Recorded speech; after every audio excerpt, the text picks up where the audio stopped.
Assalamualaikum warahmatullahi wabarakatuh. Waalaikumsalam warahmatullahi wabarakatuh. Selamat pagi, salam sejahtera bagi kita semua. Kami dari kelompok 1 ingin mempresentasikan hasil kerja kelompok kami. Sebelum itu, izinkan saya memperkenalkan diri terlebih dahulu. Nama saya Jafir Iqbal Musofi, selaku moderator yang akan memimpin jalannya presentasi kali ini. Di sebelah saya ada... Perkenalkan, nama saya Rifki Nathanael Raja. Perkenalkan, nama saya Sebastian Iyafia. Perkenalkan, nama saya Rafael Fabra. Perkenalkan, nama saya Mawan Yusuf. Baik, itulah nama-nama dari kelompok kami. Maka dari itu kita langsung ke tema pembahasan. Untuk yang pertama, kami akan menjelaskan tentang pengertian plagiarisme yang akan dijelaskan oleh saudara Rifki. Waktu dan tempat kami persilakan. Nah, ini pengertian plagiarisme. Plagiarisme itu perbuatan secara sengaja atau tidak sengaja dalam memperoleh kredit atau nilai untuk suatu karya ilmiah yang mengutip sebagian atau seluruh karya orang lain tanpa mencantumkan sumber aslinya. Jadi kalian pasti pernah lah ya kayak plagiarisme kayak dari Google tapi nggak pakai sumbernya. Nah, ya gitu. Lanjut. Baik, itulah pengertian daripada plagiarisme. Kemudian selanjutnya kami akan membahas tentang undang-undang dan sanksi plagiarisme di Indonesia. Nah, untuk undang-undang ini terbagi menjadi dua, Undang-Undang tahun 2003 dan yang satu lagi Undang-Undang tahun 2010. Saya di sini akan menjelaskan Undang-Undang tahun 2003 dan untuk tahun 2010 akan dijelaskan oleh rekan saya Darel. Undang-Undang plagiarisme dan anti plagiarisme di Indonesia Nomor 20 Tahun 2003 tentang sistem pendidikan Indonesia mengacu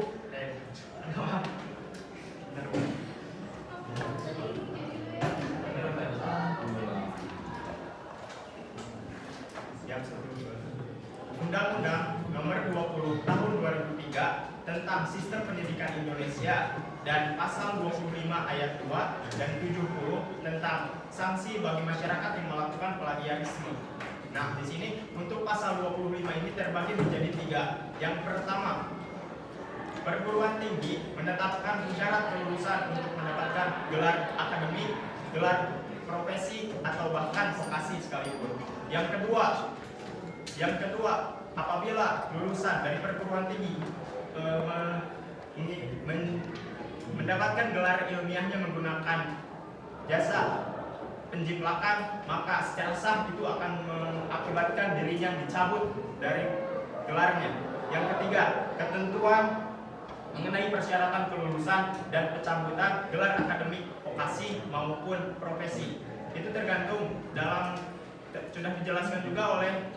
sudah dijelaskan dalam pasal 25 ayat 1 dan ayat 2. Dan yang terakhir pasal 70. Itu tentang lulusan yang karya ilmiahnya jelas menggunakan plagiarisme, secara sah akan dicabut gelarnya seperti yang sudah dijelaskan dalam pasal 25 ayat 1 dan pasal 25 ayat 2. Dan apabila terbukti melakukan hal tersebut, maka dirinya akan mendapatkan denda sebesar 200 juta dan akan mendapatkan pidana paling lama 2 tahun. Dan ada juga Peraturan Menteri Nomor 17 Tahun 2010 untuk mahasiswa itu ada di pasal 10 ayat 4. Itu sanksi bagi mahasiswa ada teguran, peraturan tertulis dan juga bisa pemberhentian dari mahasiswa secara hormat atau tidak hormat dan juga pembatalan jasa bagi mahasiswa yang sudah lulus. Lalu untuk dosen atau tenaga ahli di pasal 11 ayat 6 itu juga bisa berupa teguran, peraturan tertulis ataupun bisa pemberhentian secara hormat atau tidak hormat seperti itu. Baik, itulah undang-undang daripada plagiarisme dan anti plagiarisme di Indonesia. Untuk selanjutnya kami akan menjelaskan jenis-jenis plagiarisme yang akan dijelaskan oleh saudari Krisna. Waktu dan tempat kami persilakan. Nah teman-teman, jadi untuk jenis-jenis plagiarisme itu sebenarnya lebih banyak lagi, tapi kalau kita memaksimalkan hanya membahas 5 jenis plagiarisme. Yang pertama ada duplikasi. Duplikasi itu kayak contohnya saya itu membuat sebuah karya tulis ilmiah itu sudah dipublikasikan. Dan yang kedua kalinya saya juga membuat karya tulis ilmiah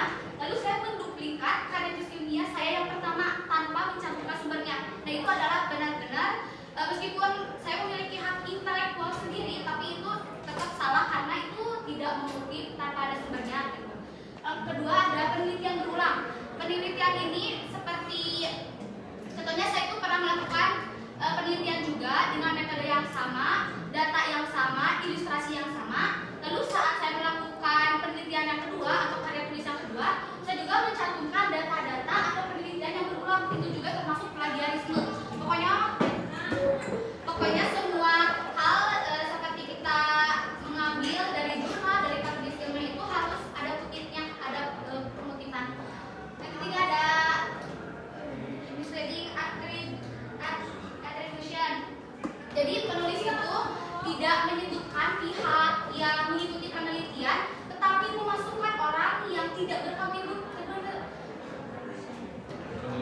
orang yang tidak berkontribusi kepada karya ilmiahnya gitu. Jadi kayak kalian kerja kelompok masuk aja, nggak kerja tapi ditulis namanya, simpelnya kayak begitu. Terus yang kelima ada komplet plagiarisme.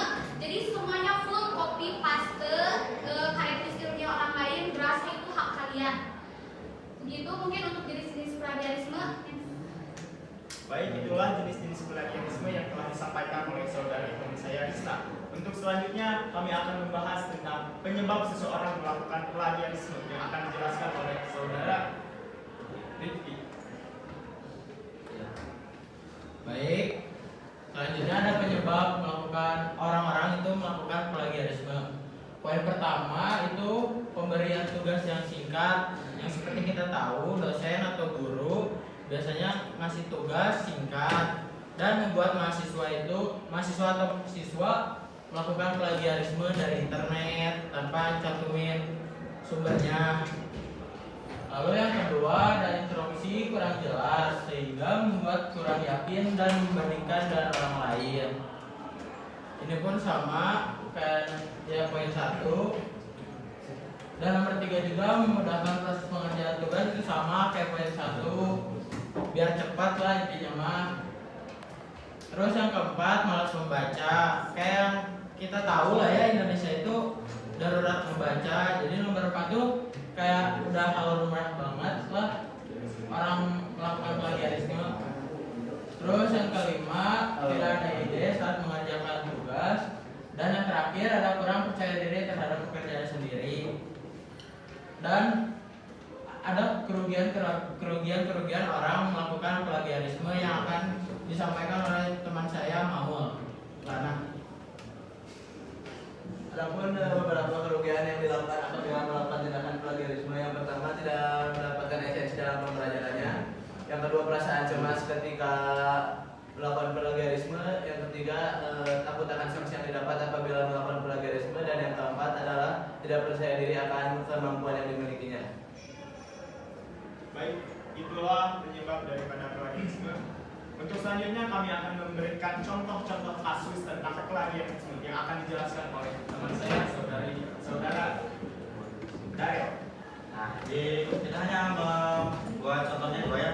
Ada ribuan jutaan kasus plagiarisme di Indonesia. Nah, yang pertama itu ada 3 dosen lebih yang melakukan plagiarisme pada naskah untuk promosi menjadi guru besar. Nah, salah satunya itu plagiarisme ke mahasiswa Unpad. Yang kedua bisa sama mau. Yang kedua adalah dosen dari jurusan Hubungan Internasional di Universitas Parahyangan. Dosen ini bernama Bayu Perwira. Dia melakukan plagiarisme terhadap surat kabar di Jakarta Post yang biasanya surat kabar ini berbahasa Inggris. Dia mengutip dari catatan buku di Richard Bintinger.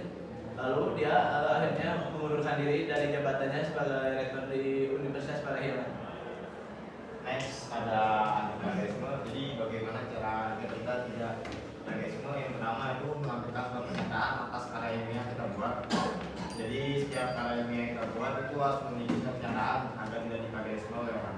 Yang kedua ada pimpinan perguruan tinggi wajib mengubah semua karya ilmiah yang dituliskan oleh mahasiswanya. Nah, yang ketiga ada sosialisasi terkait hukum tentang plagiarisme di Indonesia. Baik, penggunaannya sendiri itu cara deteksi plagiarisme ada Wikopify. Untuk pertama nanti akan kita jelaskan. Next. Nah, untuk sebenarnya banyaknya aplikasi atau website gratis yang bisa kalian akses di Google gitu. Nah, kita itu cuma ngejelasin 2. Yang pertama tadi terlitin, yang kedua Wikopify gitu. Untuk saya sendiri, saya akan menjelaskan tentang tutorial bagaimana caranya teman-teman bisa mengakses Wikopify. Yuk, ini langsung tutorialnya langsung ya, supaya tahu.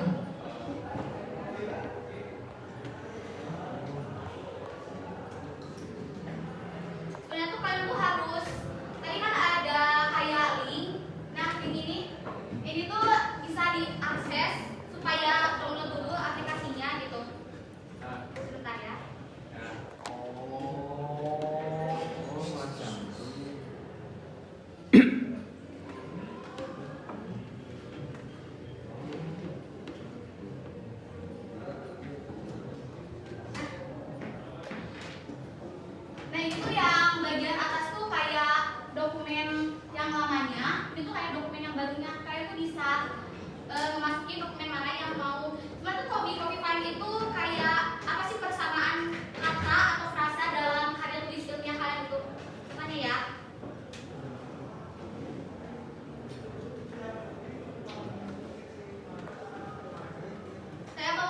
mungkin salah satu karya tulis ilmiah yang pernah saya buat.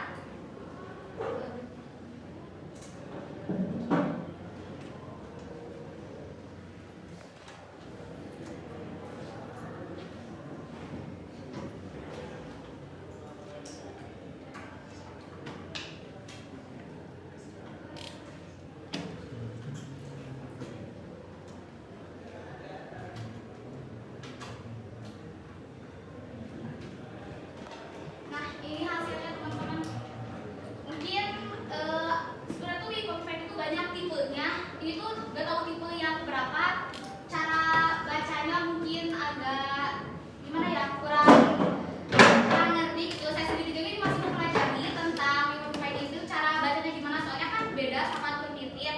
Turnitin itu banyak banget kayak mendeteksi plagiarisme, terus mendeteksi kayak pencarian gitu banyak dan ini cuma gini aja. Sekian untuk Wikify. Mungkin selanjutnya permisi.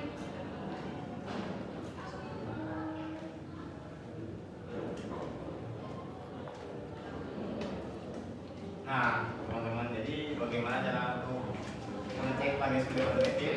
Pertama kita masuk dulu ke webnya. Jadi apa? Kadang-kadang ya. Mohon maaf ya, emang kecil. ya. Ya kecil. Nah, boleh. Jadi kita masuk dulu ke webnya. Ini karena terlalu banyak ya, jadi rasanya nggak bisa berbayar kan. Jadi kita lihat di ini orang. Nah, pertama kita login. Setelah login nanti halamannya akan seperti ini. Kita masuk ke kelas orang. Terus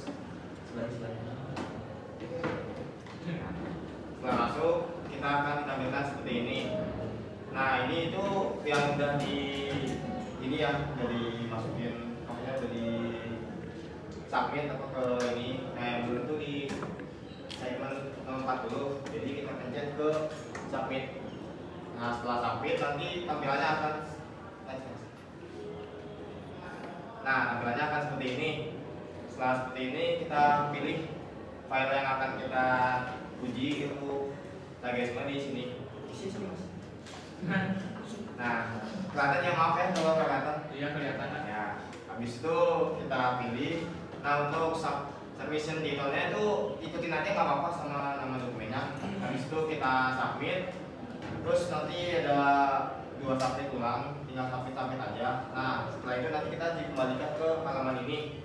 Nah, setelah kita submit tadi sudah muncul nih, ternyata 93%. Berarti sangat-sangat plagiarisme kan. Nah, bagaimana cara kita tahu apa aja yang plagiarisme? Nah, ada tombol view, nanti kita pencet next.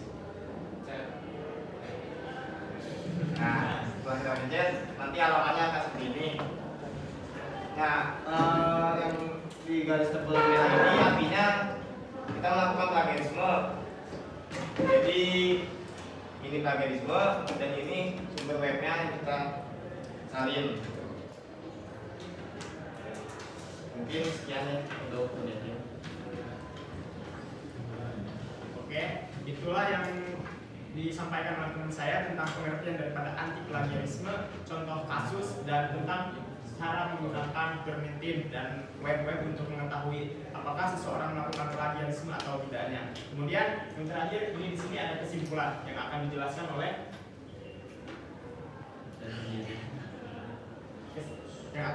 saya sendiri. Ya, untuk kesimpulan, plagiarisme adalah perbuatan secara sengaja ataupun tidak sengaja dalam memperoleh kredit atau nilai suatu karya ilmiah dengan mengutip sebagian atau seluruh karya orang lain tanpa mencantumkan nama aslinya.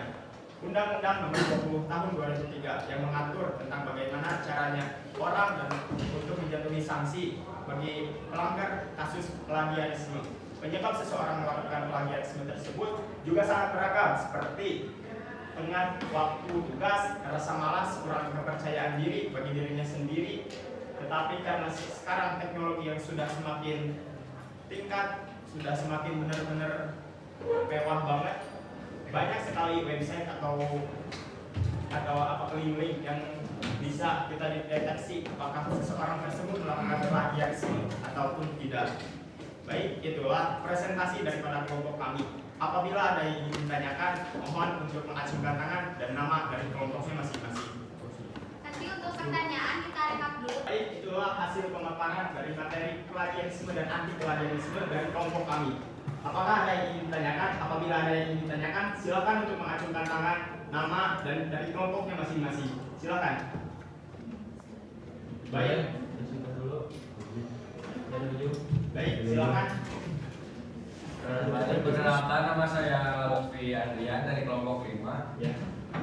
Langsung ke pertanyaan. Apakah jika kita ngecek buat karya ilmiah kita tuh tadi kan dijelasin pakai web kan, itu apakah itu teh cukup atau misalkan ada metode lain? Oke, terima Oke, kasih. terima kasih. Kita Selanjutnya, Windy, silakan. Ya. Ya, dari Bukan kelompok satu. enggak. banyak-banyak. Ya, Saya Nur Windy dari kelompok 3 ingin bertanya, kan kita udah ada undang-undangnya, tapi kenapa di Indonesia itu masih banyak yang melakukan plagiarisme? Ya, pertanyaannya. Silakan selanjutnya. Nama saya Jason Folger Ramadhani dari kelompok 6. Nah kan tadi ingin bertanya sebelumnya, kan tadi ada contoh kasus kan, ada 2. Nah, aku pengen nanya cara penyelesaiannya dari kasus itu teh gimana? Oke, terima kasih atas pertanyaannya. Silakan. Nama aku Nada dari kelompok 2. Kan tadi tuh kalau kita plagiarisme suatu karya ilmiah dan segala macam itu kan kita punya dampaknya kena sanksi yang udah tertera di undang-undang. Nah, selain dapat sanksi dari undang-undang itu, dampak negatif dari kita tuh apa sih selain undang-undang tersebut? Oke, terima kasih atas pertanyaannya. Silakan. Ya. Perkenalkan, nama saya Aldi dari kelompok 3. Bagaimana cara kita agar menghindari plagiarisme? Ya, saja. Terima kasih atas pertanyaannya. Selanjutnya, Nama saya Steve dari nama saya Haris dari kelompok 4. Izin bertanya, kan tadi banyak ya website yang dipakai untuk mendeteksi plagiarisme. Kenapa kelompok ini memakai Copify sebagai presentasi? Ya, terima kasih atas pertanyaannya. Silakan juga pada permasalahannya. Nama saya Farhan Ketua. Saya ingin bertanya, apakah ada situasi di mana plagiarisme dapat dianggap etis atau dibenarkan? Oke, terima kasih. Perkenalkan, saya Willy Besari dari kelompok 5. Dari teks kan ada perbuatan secara sengaja dan tidak sengaja. Nah, apa perbedaan antara plagiarisme yang disengaja dan tidak disengaja, dan apa contohnya kayak gimana yang disengaja sama yang tidak disengaja? Oke, terima kasih atas pertanyaannya semua. Izinkan. Perkenalkan, nama saya Fisri Fauza dari kelompok 3. Kan tadi udah ada sanksinya. Menurut kalian ada nggak sih sanksi yang paling tepat buat mengatasi plagiarisme ini?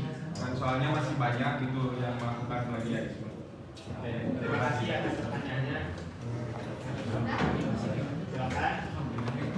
Perkenalkan, nama saya Isa dari kelompok 4. Kan tadi itu ada contoh kasusnya ya. Nah, itu tuh diketahuinya oleh siapa dan dilaporkannya kemana. Terima kasih. Terima kasih. Baik, tidak ada yang mau bertanya lagi. Jika tidak, izinkan terlebih dahulu kami untuk mendiskusikan terlebih dahulu pertanyaan-pertanyaan daripada kalian. Izinkan kami memberikan untuk meminta kepada kalian waktu selama 5 menit untuk mendiskusikan jawaban dari pertanyaan kalian tersebut. Oke, itu Diskusi selama kurang lebih 5 menit. Izinkan kami untuk menjawab pertanyaan satu pertanyaan dari kalian semua. Untuk pertanyaan pertama dari Lutfi, apakah jika kita cek karya ilmiah selain dari Turnitin akan dijawab oleh Adel? Baik, selain Turnitin ada banyak sekali ya. Contohnya bisa di Word, mungkin bisa di web lain. Cuma paling sering karena emang udah mungkin hal mulai ya gitu kan. Jadi di Turnitin yang kita konsumen lagi. Gitu. Mungkin sudah menjawab ya. Ya, cukup. Cukup? Pertanyaan nomor 2, kan tadi dari presentasi kita ada undang-undang, tapi kenapa masih banyak orang Indonesia melakukan plagiarisme? Dari Windy, benar?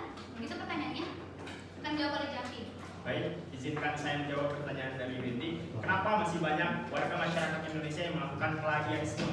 Padahal undang-undang sudah diatur, sanksinya sudah jelas. Itu terjadi karena kurangnya kesadaran di antara mereka yang sudah melakukannya. Hal itu terjadi mungkin karena beberapa faktor, di antaranya kurangnya rasa percaya diri, kurangnya kreativitas, kurangnya sanksi dan pengawasan dirinya, sehingga mereka dengan dapat mudah untuk mengakses informasi, dapat dengan mudah melakukan plagiarisme. Dan ya, Cukup? Pertanyaan dari Jasmine, cara menyelesaikan contoh kasus yang tadi kita sebutkan yang dua itu akan dijawab oleh Darel. Jawab. Oh yang Ya, yes. nah itu kan sanksinya kan itu Iya. sanksinya kalau di contoh dosen tadi. Nah untuk yang 3 dosen itu emang kurang adil, jadi itu cuma diturunin aja jabatannya dari dokter, nggak diberhenti. Udah cukup. Pertanyaan nomor 4 dari Nada, jika ada plagiarisme dampak dari saksi bagi diri sendiri itu kayak gimana? Akan dijawab oleh Ma'ul. Dampaknya untuk diri sendiri yaitu dirinya tidak bisa berkembang, tidak ingin mempelajari hal-hal baru karena selalu ingin memplagiat hasil karya orang lain, tidak bisa berpikir kritis dan membuat dirinya menjadi malas. Cukup.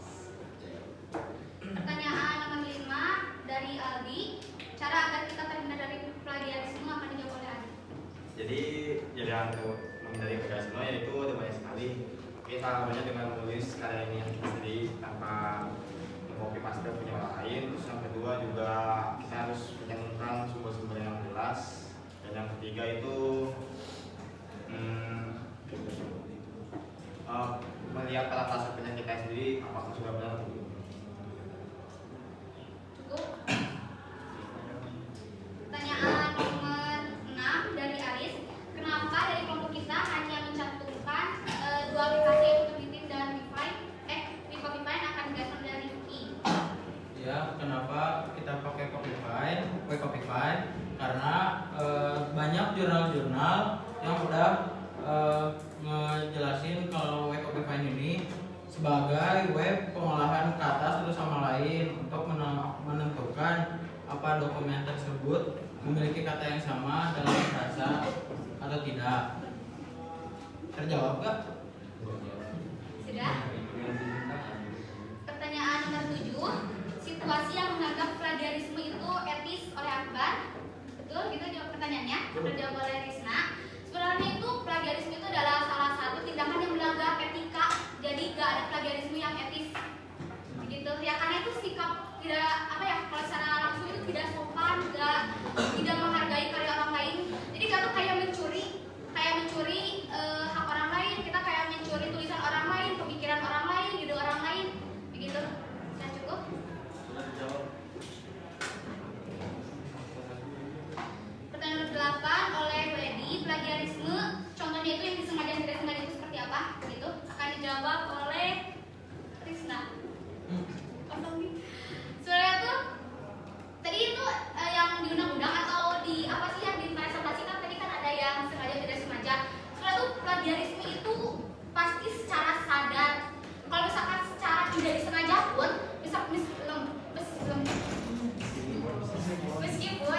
meskipun kita melakukan plagiarisme tapi si referensinya itu kita tidak dimasukin ke daftar pustaka, jadi itu tuh menganggap kita itu seperti plagiarisme. Padahal misalkan saya tuh lupa udah dimasukin ke daftar pustaka padahal belum, atau kita lupa mengutip ini karya orang lainnya siapa gitu. Cukup? Nomor 9, pertanyaan dari Fikri, sanksi yang paling tepat untuk plagiarisme itu yang paling apa sih? Gimana Rifki?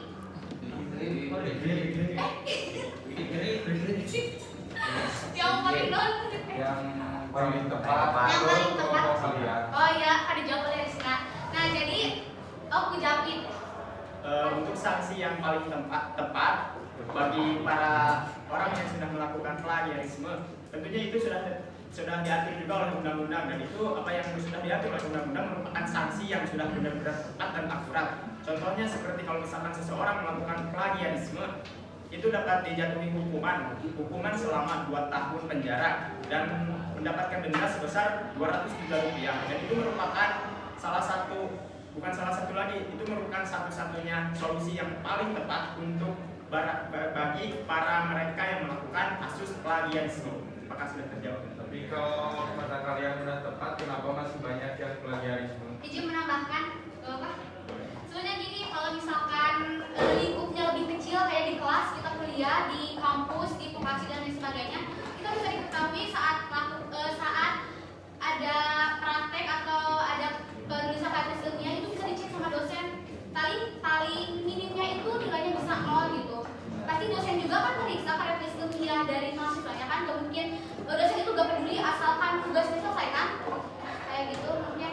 Juga izin menambahkan kenapa masih banyak orang yang melakukan plagiarisme seperti 11-12 sama pertanyaan seperti Windy, itu karena terjadi karena kurangnya kesadaran di antara mereka yang sudah melakukan plagiarisme. Karena apa? Karena salah satunya kurangnya rasa percaya diri, kurangnya integritas yang dipunyai oleh seseorang, sehingga mereka dapat dengan mudah untuk melakukan plagiarisme, apalagi di zaman sekarang ini yang mudah untuk mengakses berbagai informasi. Padahal hal itu sudah benar-benar diatur oleh Undang-Undang Nomor 20 Tahun 2003 dan Undang-Undang Nomor 10 Tahun 2010. Tahun 2010. Oke, sekian. Apakah terjawab? Kurang, apa gimana? Dan pertanyaan terakhir dari Irsyad, jika plagiarisme itu diketahui, kita harus dilaporkan kemana? Tidak boleh daerah. Contoh kasusnya. Irsyad tadi kalau pertanyaannya itu kan? Iya betul. Sama dengan contoh kasus yang tadi kan. Dilaporkannya kemana? Nah, kalau yang tadi itu kan dosen UNBI itu mirip yang Unpad. Nah itu deh ketahuannya dari kan Unpad itu punya database buat ngupload semua karya ilmiahnya. Yang sama Unpad itu dicek judul sama subjudulnya langsung ketahuan itu yang dari mahasiswa tahun 2008. Terus di Indonesia juga ada peraturan khusus kayak Menteri Pendidikan gitu untuk di lingkup universitas gitu, atau juga kita bisa melaporin ke HKI, hak kekayaan intelektual itu tuh kayak mencakup kepemilikan kan. Kalau misalkan kita tuh buat logo terus dijiplak tuh, kalau misalkan logo kita udah diamanin ke HKI itu bisa dilaporin gitu. Ada pertanyaan lagi tidak?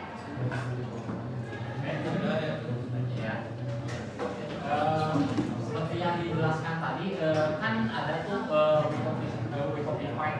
Jadi itu kan bisa mendeteksi sebuah plagiarisme. Nah, bagaimana jika seseorang tersebut memparafrase sebuah karya ilmiah? Bagaimana sih cara mendeteksinya?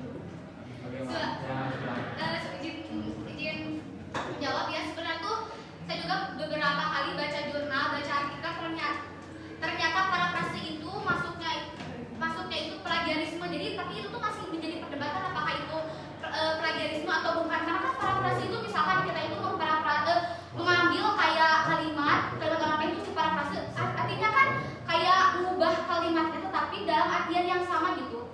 Jadi itu tuh masih dalam perbincangan, makanya saya tuh gak dimasukin ke dalam jenis plagiarisme. Baik, terima kasih sudah menjawab. Oke, sekian presentasi dari kelompok kami. Mohon maaf apabila ada kesalahan yang sengaja atau tidak sengaja, tutur kata yang tidak mengenakan. Sekali lagi mohon maaf untuk semuanya. Sekian, terima kasih. Wassalamualaikum warahmatullahi wabarakatuh.